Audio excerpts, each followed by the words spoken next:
Delhi jail वार्डर उसके paper चल रहे हैं, उसका एनालिसिस आपने ऐसा कहीं नहीं देखा होगा, ये मेरी गारंटी है। आप ये एनालिसिस देखने के बाद इस वीडियो के नीचे कमेंट करके बताइएगा, एक बात जरूर आंसर कीजिएगा कि ऐसा एनालिसिस वाकई आपने देखा है क्या, कैसा एनालिसिस था, इतना एक कमेंट जरूर करना। बाकी आप चीजें सीखोगे वो देख लीजिएगा। अब इसके पेपर की जो डेट है वो 24 नवंबर से लेकर और 11 दिसंबर तक चलेगी। इसमें भाई सैटरडे और संडे को पेपर नहीं होगा, ये ध्यान रखें। सैटरडे संडे को छोड़कर बाकी सब दिनों में पेपर है, इसलिए कुल मिला के 14 दिन आपका पेपर होगा। इन 14 दिनों में टोटल 41 शिफ्ट होगी।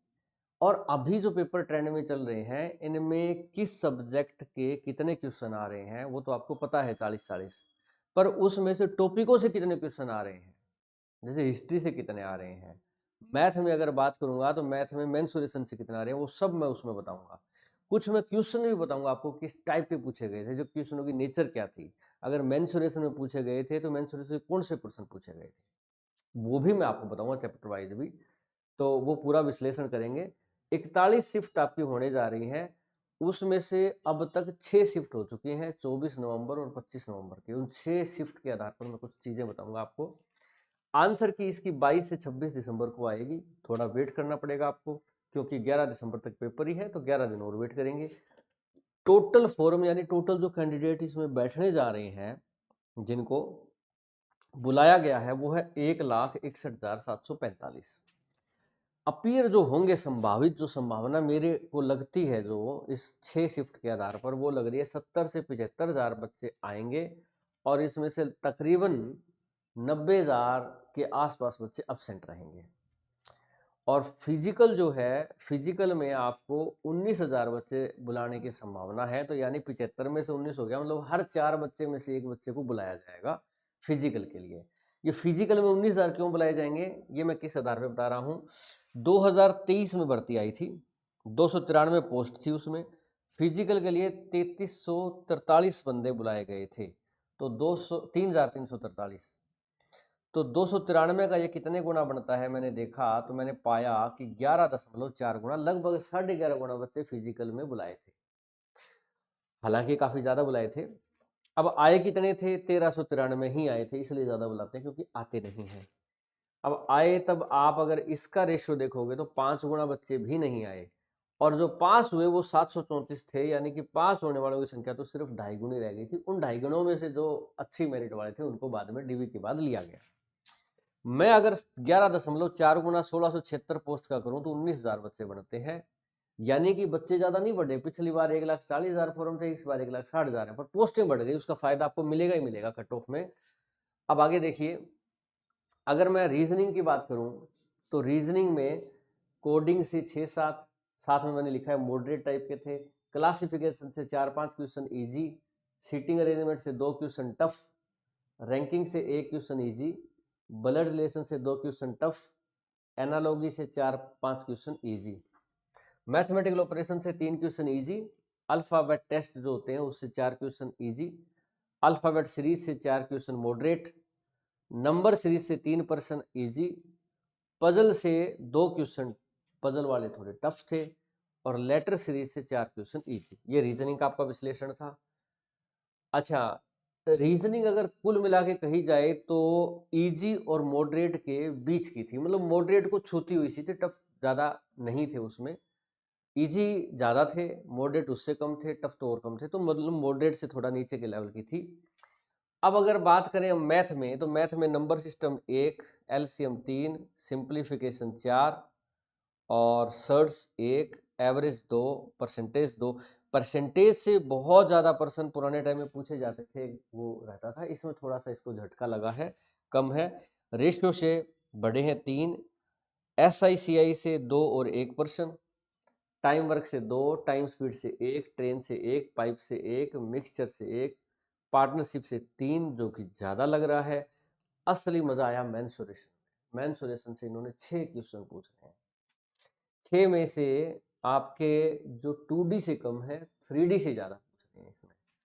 और प्रॉफिट लॉस से 3 अच्छे हैं, DI से 2। अब मैं अगर मैथ थोड़ा सा लेवल था जो मॉडरेट से हल्का सा ऊपर था, मॉडरेट से ऊपर लेवल का था, तो रीजनिंग के बजाय मैथ टफ था। मतलब हिंदी की बात करें तो विलोम और पर्यायवाची शब्दों से 7, अनेक शब्दों का एक शब्द 4, कारक वाले रिक्त स्थान बढ़ने 6, कारक से काफी अच्छे प्रश्न आ रहे हैं, इसका मतलब ये मानेंगे हम। वर्तनी से 5, वाक्य शुद्धि से 5, गद्यांश से 5, यानी गद्यांश भी पूछा जा रहा है यहाँ पे, और क्रिया से 2, और तत्सम तद्भव से 4 से 5। ये हिंदी जो थी वो मॉडरेट लेवल की थी। अब मैं जीएस की बात करूं तो जीएस में पॉलिटी से 5-6%, इकोनॉमी से 3-4%, हिस्ट्री से 4 से 6, ज्योग्राफी से 3-4, करंट से, अब यहाँ पे वेटेज ऑफकोर्स करंट का देखो ज़्यादा दिख रहा है, 6 से 7% है, स्टैटिक का ज़्यादा वेटेज है, 6 से 7 से 8% है।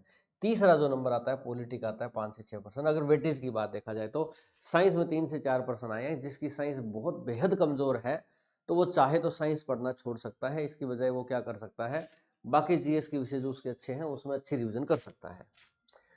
अब प्रश्नों का नेचर कैसा था, प्रश्न तो आपने गुरुजी बताया, किस टाइप के प्रश्न आए थे, कुछ एग्जाम्पल तो दीजिए ताकि हमें पता लगे कि इस टाइप के प्रश्न आ रहे हैं।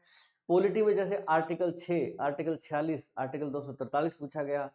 लड़ाई झगड़ों के मामले जो है वो किस कोर्ट में देखे जाते हैं, ले जाए जाते हैं, तो इसके लिए कई कोर्ट का एग्जाम्पल था, तो उसमें जो सेशन कोर्ट में आप पहली बार जाते हो लड़ाई झगड़े के लिए, सीधा हाई कोर्ट और सुप्रीम कोर्ट नहीं जाते हो। डीपीएसपी किस संविधान से लिया गया। हिस्ट्री में अकबर, गयासुद्दीन, वहां से भी प्रश्न आए हैं। और इसका मतलब आधुनिक भारत से आपका अधिवेशन से प्रश्न आया, एक दो और प्रश्न आए थे, मौर्य काल से प्रश्न आए थे। अब आ जाते हैं हम इसमें इकोनॉमी में।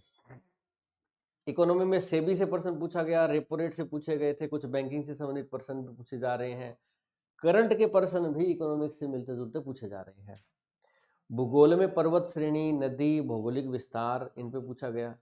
करंट में नियुक्ति पे 2 प्रश्न आए, योजना पे 2 प्रश्न आए, अनुसंधान पे एक प्रश्न। क्रिकेट पे पर वो बदलता रहता है, खेल कोई और आ जाता है किसी शिफ्ट में। मैथ्स की बात करें तो मैथ्स में टीआई यानी कंपाउंड इंटरेस्ट और समय और दर आपको दिया हुआ है, आपको साधारण ब्याज निकालना है, तो पहले इसका मूलधन निकालोगे फिर साधारण ब्याज निकलेगा। एचसीएफ और रेशो दे दिया, मैं 2 संख्याओं का एचसीएफ दे रखा है, उनका अनुपात दे रखा है, आपको वो संख्याएं निकाल के उनका योग निकाल दोगे। सिंपल एवरेज निकालनी, डिविजिबिलिटी पे प्रश्न आया था नंबर सिस्टम में, और मध्य अनुपाती आपका रेशो का प्रश्न था, और भी रेशो से प्रश्न आए थे।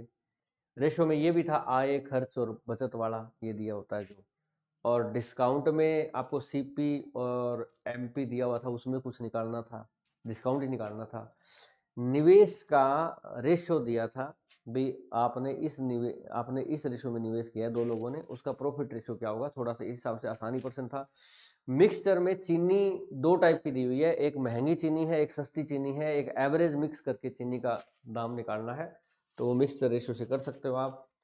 3D के प्रश्न ज़्यादा पूछे गए थे मेंसुरेशन में, मतलब ये मान के चलो कि 6 प्रश्न पूछे जा रहे हैं मेंसुरेशन में, तो उसमें 4 से 5 तो 3D से पूछे जा रहे हैं, 2D से 1 या 2। और 3D में शंकु, बेलन, इनसे ज़्यादा प्रश्न एग्जैक्टली मैं बताऊं आपको तो शंकु से, बेलन से, गोला से, घन से, घनाभ से, तो इस टाइप के प्रश्न पूछे जा रहे हैं।